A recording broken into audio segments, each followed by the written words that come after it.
If there's a movie, he's gonna rate it. He's gonna talk to his friends and they'll debate it. He's gonna try his best to not be a hater. His name is Billy the Movie Grader. Hello, and welcome back to the Movie Grader and Friends podcast. I am Billy, the Movie Grader, and this episode is actually a solo mission. I have no guest joining me this time around, but I intend to have some fun with it anyways. In this episode, I will be talking about the new computer animated movie called Abominable. Abominable is directed by Jill Colton and Todd Wilderman. It was released on September 27th, 2019, and it features the voices of Eddie Izzard, Sarah Paulson, and Joseph Izzo. Getting right into it, I will go over a few of my favorite moments of the movie, as I always do, to start off the podcast, really. And right out of the gate of the movie, right after Everest, the Yeti's escape scene, it was a pretty cool escape scene, actually. I don't want to spoil it for anybody, but there's an escape scene right from the get-go of the movie. It doesn't waste any time. After the escape scene, we get to see the introductions of the main characters, Yi, Peng, and Jin. And the introduction of the characters was actually really well done. The movie featured the hustle and bustle of China, as it was well animated and had a very cool look to it. I enjoyed the scenery, and the animation was beautifully done, as it is throughout the entire movie, to be honest. What was really cool during the opening China scene was the long and somewhat opening panning shot of the city and its people enjoying their daily lives, and it was cute and fun to see. It was a very, very well done scene. Yi, the main character, she's the girl. She does odd jobs to scrounge up money to make a dream trip, and a few of them were actually pretty funny. One of them was she would walk way too many dogs for her to handle, just doing simple odd jobs and getting a few bucks here and there. She empties out a restaurant's fish bucket and ends up smelling like a dumpster. Flies would surround her, and garbage was in her hair afterwards, and she was quite a mess. It reminded me of the Peanuts character Pigpen. You know, the guy that is always smelling and has flies around him. Yi would actually get looks of disgust from people that had to pass by her, smelling like crap, but she didn't really care. She's actually pretty determined, and she was intent to make her own money and go on her special trip that she had planned. Overall, the animation was pretty amazing. The various colors on screen helped create a somewhat magical experience that was just a treat for the eyes. Just something that has to be experienced in person in a beautiful Dolby Vision, Dolby theater, basically, with the coolest and brightest colors. It's indescribable how amazing animation has gotten in today's world. The technology is incredible, the colors are amazing, and the colors just jump off screen. I also enjoyed the main characters and their personalities. Like I said, Yi, the girl, who is she's obviously driven, and she's really on a mission throughout the whole entire movie. Obviously, to get Everest, the Yeti, back to his home in, of course, Everest. And then there's Everest, which is the magical Yeti. He's actually a cute magical Yeti that's capable of getting the kids out of any jam. It actually gets a little silly towards the end, but I won't really get much into that. He really isn't the most dynamic character you'll find out there, but for a kids movie, I guess it worked. It was average. Peng, he was a basketball-loving kid who really connected to Everest and often acted a ton like Everest. He's childlike. You would often find Peng and Everest playing with a basketball when they were supposed to be doing something else. But Peng loves basketball, and it was the center of his life. Everything he did in the movie, he somewhat ended up tying to basketball somehow. He found a way. I mean, it was cute. I mean, it reminded me of when I was a kid and how other people would always look up to their sports heroes as putting them in a situation like standing in the backyard with a baseball and a bat. And, Madden's up in the bottom of the ninth inning. He's got 2 outs against him. Bases are loaded. It's for the World Series, that kind of thing. And Peng kind of does something similar with basketball in the movie, and it was cool. It was fun. I liked it. Then finally, out of the main characters, there's Jin, and To be honest, Jin was quite the annoying character at first, but after he kind of grows out of his douchey narcissistic phase, he's kind of tolerable, I guess. He's the type of guy that thrives on getting likes on his social media posts, and he is very materialistic. He gets new shoes and they get ruined, and of course, obviously, to everybody else, it's not that big of a deal, but to him, it was his world, and he really cared about it.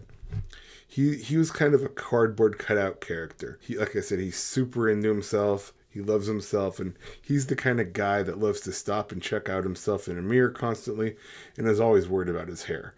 Think like a metrosexual Gaston, if you will. That's Jin. Now, unfortunately, for the stuff that didn't work so well in the movie, mainly the story. The story was pretty thin, and it lacks any real, I guess, meat to it.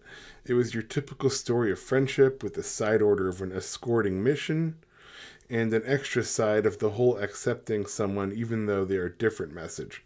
It's been done before in many types of movies. Not only did the story not work, the villains in the story didn't work. They were so inept. I get trying to act stupid, but these guys took stupid to a different level. Basically, during the movie, Everest is being hunted down by a Dr. Zara and a Mr. Burnish. Mr. Burnish is the man who originally had Everest in captivity, and of course Everest escapes, but Mr. Burnish wants him back for his personal reasons of making him look like a god, basically, and it's a whole different story with him. I don't really want to get much into that because it's not worth it. But basically, Mr. Burnish has this SWAT-like crew that he hires to capture Everest again. Basically, the SWAT crew is so painful. I've never seen a more inept team in a movie before. I know it's animated, I get that, but these guys take cheese to the next level. I mean, they could have captured Everest 20 times over throughout the course of the movie. It was just getting ridiculous, and it didn't work. It's not something that I enjoyed. The movie was, I guess it was trying to be a comedy, but to be honest, not one person was laughing in the theater. Not even the kids. I mean, the kids, those jokes even fell flat with the kids. And when those jokes fall flat with a kid, there's an obvious problem. The script is garbage. I mean, it was a decent story of friendship, and what it basically boils down to is Abominable had incredibly beautiful animation, but it was hampered by an unfunny and lackluster script that fumbles around with a very, very thin story. There's really not much more to say about it, to be honest. The movie just didn't work. It's very forgettable, and it's not one of the best animated movies out there by a long shot, and it's definitely not one of DreamWorks' best out there by a long shot. It's not a Shrek, and it's not a Madagascar. It's not even close to those.